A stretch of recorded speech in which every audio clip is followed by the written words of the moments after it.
আসসালামু আলাইকুম। কেমন আছেন বিনিয়োগের ভাইয়েরা?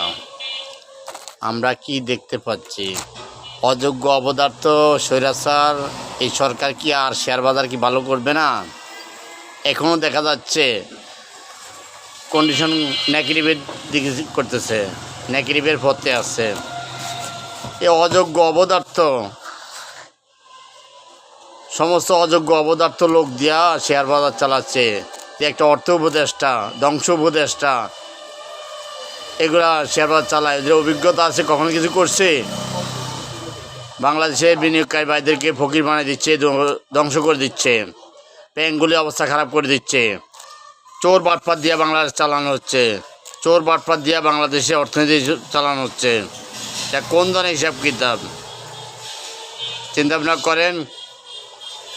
অযোগ্য অপদার্থ লোক দিয়ে সমস্ত কাজ চলতেছে আমাদের বাংলাদেশটাকে কীভাবে করতে হবে, কীভাবে ক্ষতি করতেছে, কী অবস্থায় আছে, কোন দালাল এগুলা করতেছে, কার হুকুমে চলতেছে এগুলা, এটাই বোঝার ব্যবসা।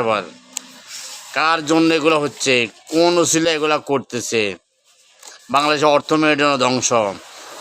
বাংলাদেশের অর্থ মেন জিনিসটা হইল অর্থ, মাথা হইলো শেয়ার বাজার, এটাকে ধ্বংস করে দিচ্ছে। ভালো কোথায়? কোন সেক্টরটা ভালো আছে? সব জায়গায় মেঝে জালিয়াতি চলতেছে। কার হুকুমে হচ্ছে এগুলা? কার হুকুমে, কার জন্য এগুলো ভালো করতেছে? সৈরাচার রাশেদ মাকসুদ, আবু আহমেদ।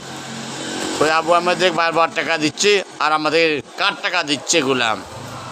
আমাদের টাকা দিয়ে, আমাদের ট্যাক্সের টাকা দিয়ে এগুলো থেকে এখানে সব লুটপাট করার জন্য বুদ্ধি দিচ্ছে। আরাম তাকে তো ভালো কথা বলছে না, কেন হচ্ছে এটা যদি আরও টাকা দিয়া ওকে উৎসাহিত করাচ্ছে, আরও টাকা দিচ্ছে ও খাওয়ার জন্য, ও লুটপাট করার জন্য আর সহযোগিতা করা হচ্ছে। এটা কি আমাদের বাংলাদেশ? এটা কি স্বাধীন দেশ? বুঝতে পারতেছি না। সমস্ত অযোগ্য অপদার্থ লোক বসে আছে।